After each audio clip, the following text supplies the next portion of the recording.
പ്രിയമുള്ളവരെ, മുഖ്യമന്ത്രിയും മറ്റു മന്ത്രിമാരും മാതൃക ടൗൺഷിപ്പിലെ വീടുകൾ സന്ദർശിക്കുന്നതിനായി എത്തിയിട്ടുണ്ട്.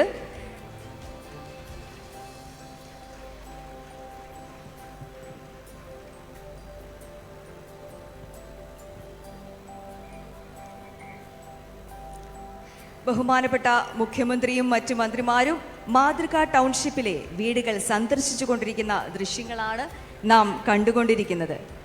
ചവിട്ട് നിന്ന മണ്ണ് പോലും നഷ്ടപ്പെട്ടു പോയവർക്ക് സർക്കാർ ഇവിടെ പണിത് നൽകിയിരിക്കുന്നത് ഭൂകമ്പ പ്രതിരോധ മാനദണ്ഡങ്ങൾ പാലിച്ചുള്ള വീടുകളാണ്. ആധുനിക സൗകര്യങ്ങളെല്ലാം ഉറപ്പുവരുത്തി പണിതിട്ടുള്ള വീടുകളിൽ 5 മുതൽ 10 വർഷം വരെ വാറന്റിയുള്ള ജനലുകൾ, വാതിലുകൾ, ബാത്റൂം ഫിറ്റിങ്ങുകൾ, പെയിന്റ് തുടങ്ങിയ നിർമ്മാണ സാമഗ്രികളാണ് ഉപയോഗിച്ചിട്ടുള്ളത്. കൂടാതെ ഓരോ വീടിനും 2 കിലോവാട്ട് ശേഷിയുള്ള സോളാർ പാനലുകളും നൽകുന്നുണ്ട്. 35 ക്ലസ്റ്ററുകളിലായി നിർമ്മിച്ചിരിക്കുന്ന ഓരോ ക്ലസ്റ്ററിലും ഗ്രാമീണ സാമൂഹ്യ ജീവിതത്തിന് ഉതകുന്ന തരത്തിലുള്ള ഗ്രീൻ സ്പേസ് നടുമുറ്റവും നൽകിയിട്ടുണ്ട്. Community centre, football ground, anganwadi, market, ആരോഗ്യ കേന്ദ്രം, 11.5 കിലോമീറ്റർ ദൈർഘ്യമുള്ള റോഡുകൾ, കടമുറികൾ, ഡിസാസ്റ്റർ മെമ്മോറിയൽ, ഹരിത പ്രോട്ടോകോൾ പാലിച്ചുള്ള 10 സീവേജ് ട്രീറ്റ്മെന്റ് പ്ലാന്റുകൾ, 9.5 ലക്ഷം കപ്പാസിറ്റിയുള്ള വാട്ടർ ടാങ്ക്, അങ്ങനെ നിരവധി പ്രത്യേകതകളുള്ള ടൗൺഷിപ്പാണ് അതിജീവിതർക്കായി ഇവിടെ ഒരുക്കിയിരിക്കുന്നത്.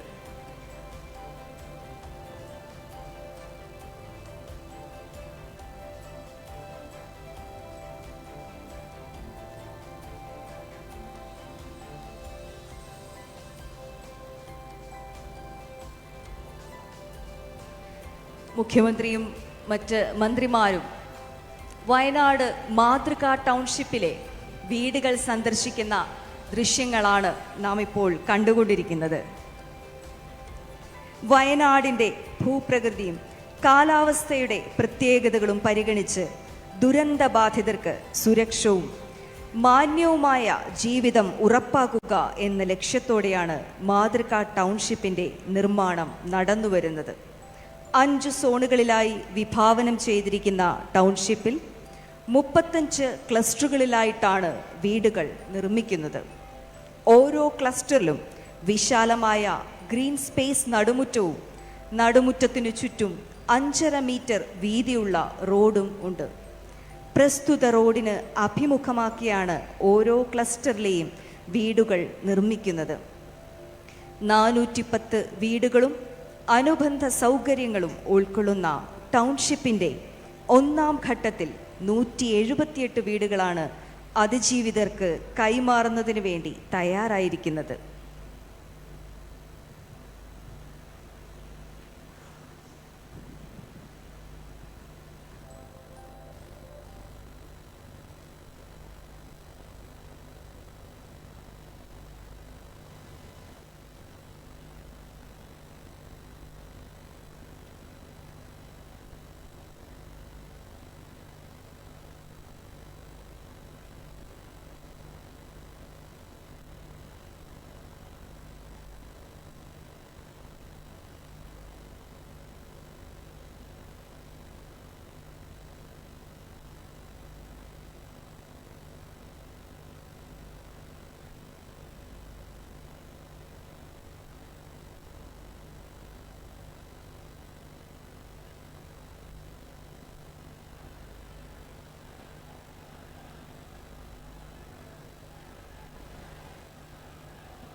എല്ലാവർക്കും നമസ്കാരം.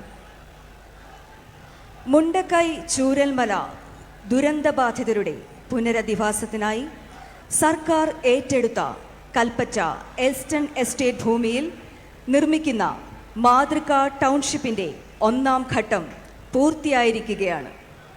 മന്ത്രിമാരും ജനപ്രതിനിധികളും വിശിഷ്ടാതിഥികളും അതിലേറെ ഗുണഭോക്താക്കളും പങ്കെടുക്കുന്ന ഈ ഉദ്ഘാടന ചടങ്ങിൻ്റെ കാര്യപരിപാടികൾ ആരംഭിക്കാം. ഈ ചടങ്ങിൽ പങ്കെടുക്കുവാനായി എത്തിച്ചേർന്നിട്ടുള്ള ഏവർക്കും സ്വാഗതം ആശംസിക്കുന്നതിനായി ബഹുമാനപ്പെട്ട chief secretary doctor A Jayathilak IAS-നെ സാദരം ക്ഷണിക്കുന്നു.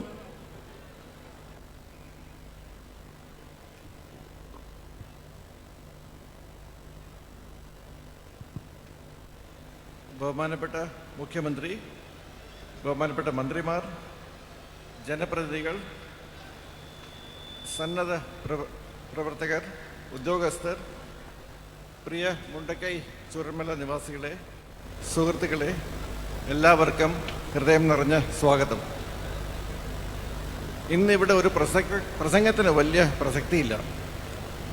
കാരണം വാക്കുകളേക്കാൾ വലുതാണ് നിങ്ങൾ കാണിച്ച നിശബ്ദ ധൈര്യം.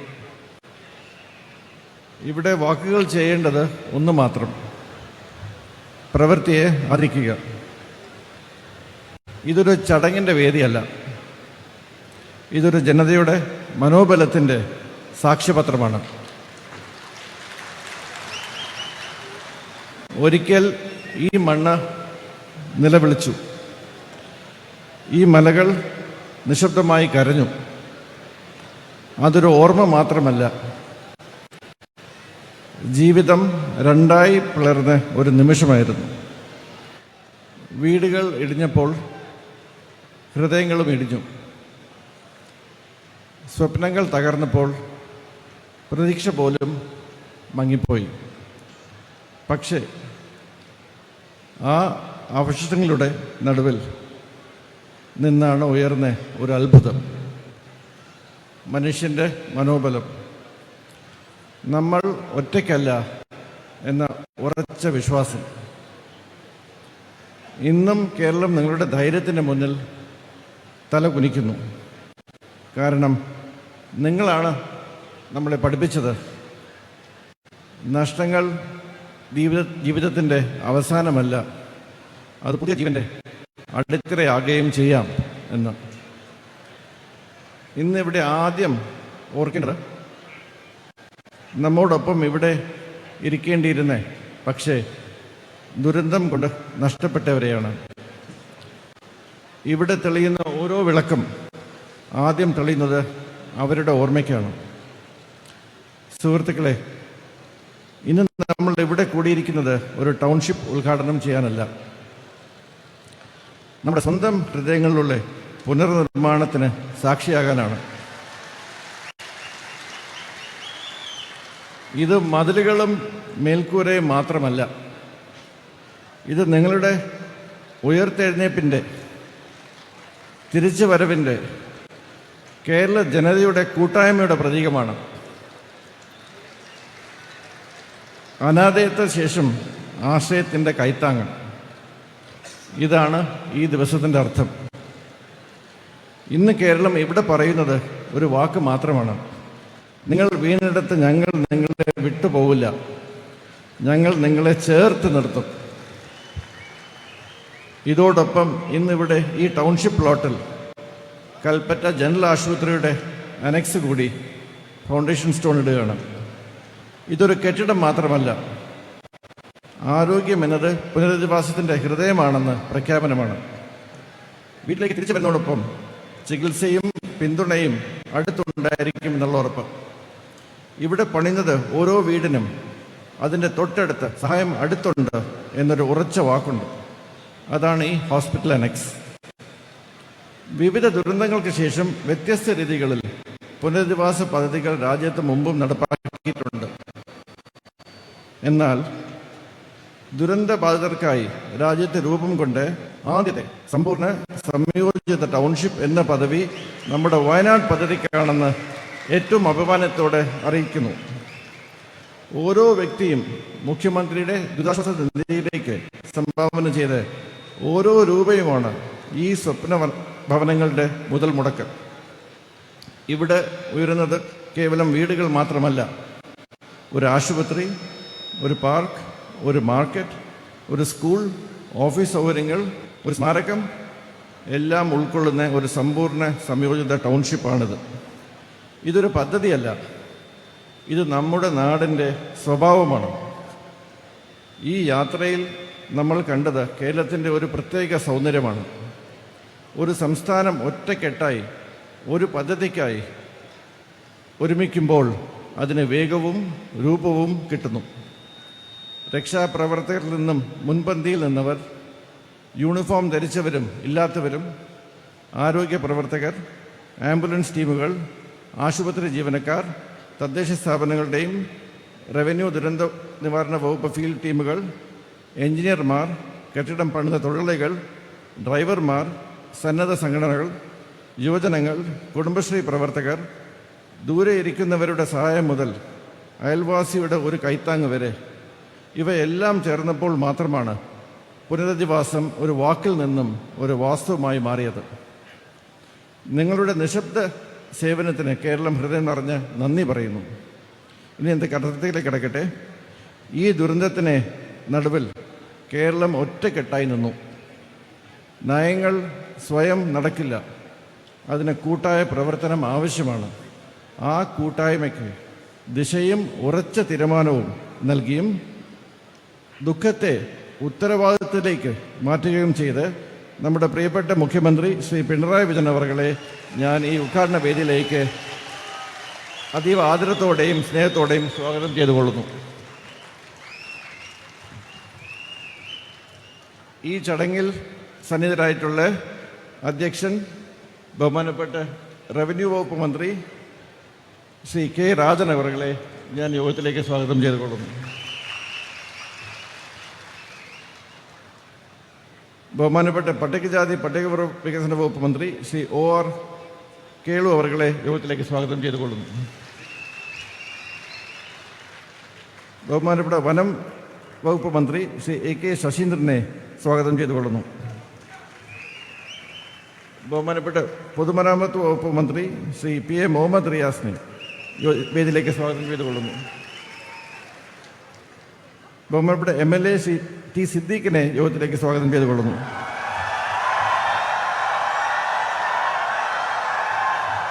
KSFE ചെയർമാൻ ശ്രീ K വരദരാജനെ യോഗത്തിലേക്ക് സ്വാഗതം ചെയ്തുകൊള്ളുന്നു. വേദിയിലുള്ള ആശംസ അർപ്പിക്കാൻ എത്തിയിട്ടുള്ള Shrimati Chandrika Krishnan, doctor Arun Jio, T Hamsa, Shri P Viswanathan, Shri Haneefa KK, Shri C Shihab, Shrimati Ramla Hamsa, Shri KK Sahad, Shrimati Shaija Baby, Shri Shameen Oduval, major general S Radhakrishnan, Shri S വാസ്നെയും ഈ യോഗത്തിലേക്ക് സ്വാഗതം ചെയ്തുകൊള്ളുന്നു.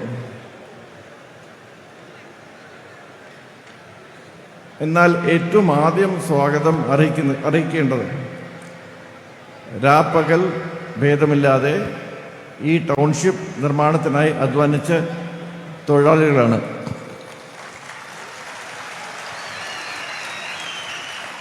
എല്ലാ തൊഴിലാളി സുഹൃത്തുക്കളെയും സംസ്ഥാന സർക്കാരിൻ്റെ പേരിൽ സ്നേഹത്തോടെ സ്വാഗതം ചെയ്യുന്നു. ഈ പദ്ധതിക്ക് വിജയത്തിനായി പ്രവർത്തിച്ച വയനാട് ജില്ലാ കളക്ടർ ശ്രീമതി മേഘശ്രീയെയും ടീമിനെയും സ്വാഗതം ചെയ്തുകൊള്ളുന്നു.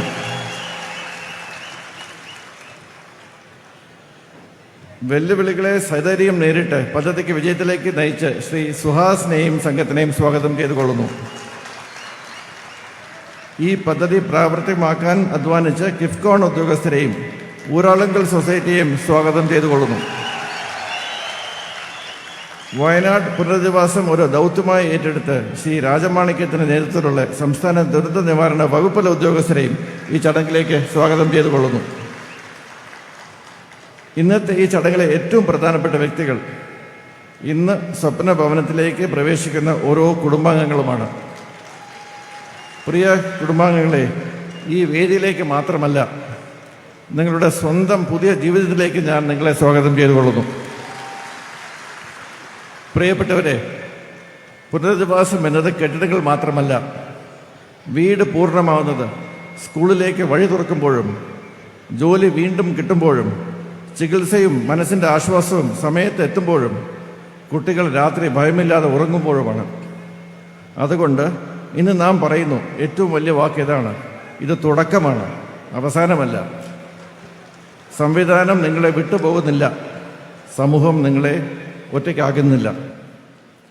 ഈ വീടുകളുടെ ചുവരുകൾ കല്ലുകൊണ്ട് പണിതതാകാം, പക്ഷേ അവ നിലനിൽക്കുന്നത് കരുതൽ കൊണ്ടും സ്നേഹത്താലുമാണ്. ഇവിടെ വീണ്ടും കുട്ടികൾ ചിരി മുഴങ്ങുമ്പോൾ അത് വെറും ശബ്ദമല്ല, ജീവിതം വീണ്ടും ജയിച്ചതിൻ്റെ പ്രഖ്യാപനമാണ്. ഇവിടെ ഓരോ വിളക്കും തെളിയുമ്പോൾ അത് ഇരുട്ടിനെതിരായ നമ്മുടെ വിജയം മാത്രമല്ല, ഭയത്തെ മറികടന്ന് പ്രതീക്ഷയുടെ പ്രകാശമാണ്. ഇന്ന് നാം ടൗൺഷിപ്പ് ജനങ്ങൾക്ക് നൽകുമ്പോൾ നാം നൽകുന്നത് വീടുകൾ മാത്രമല്ല, ഭയമില്ലാതെ ഒരു നാളെയാണ്, ഒരു സുരക്ഷിത ഭാവിയാണ്, ഒരു പുതുജീവിതത്തിൻ്റെ വാഗ്ദാനമാണ്.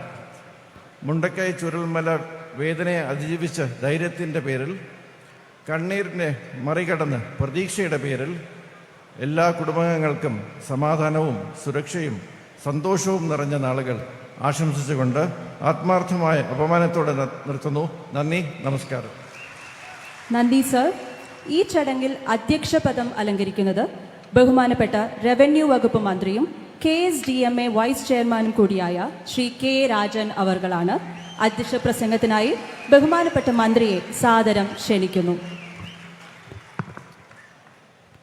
ചൂരൽമലയിലെ മനുഷ്യർക്ക് വേണ്ടി കൽപ്പറ്റയുടെ നഗരത്തിൽ കേരളമൊരുക്കുന്ന പുതിയ നഗരത്തിൻ്റെ ആദ്യഘട്ട വീടുകളുടെ കൈമാറ്റവും ഈ പദ്ധതിയുടെ ഉദ്ഘാടനവും നിർവഹിക്കുന്ന, കഴിഞ്ഞ 10 വർഷക്കാലത്തിനിടയിൽ ഒരു ദുരന്തത്തിനും മലയാളിയെ വിട്ടുകൊടുക്കാതെ ഹൃദയത്തോട് ചേർത്ത് പിടിച്ച് സംരക്ഷിച്ച കേരളത്തിൻ്റെ ആദരണീയനായ മുഖ്യമന്ത്രി സഖാവ് പിണറായി വിജയൻ, ഈ വേദിയിലുള്ള സഹപ്രവർത്തകരായിട്ടുള്ള മന്ത്രിമാർ, പ്രിയപ്പെട്ട OR Kelu, AK Saseendran, Shri Muhammad Riyas, MLA Shri TC Siddique, municipal chairman, ജില്ലാ പഞ്ചായത്ത് പ്രസിഡന്റ്, കേരളത്തിൻ്റെ പ്രിയങ്കരനായ chief secretary Shri A. Jayadevan IAS ഉൾപ്പെടെയുള്ള ഉദ്യോഗസ്ഥന്മാർ, പ്രിയപ്പെട്ട ജില്ലാ കളക്ടർ ശ്രീമതി മേഘശ്രീ IAS,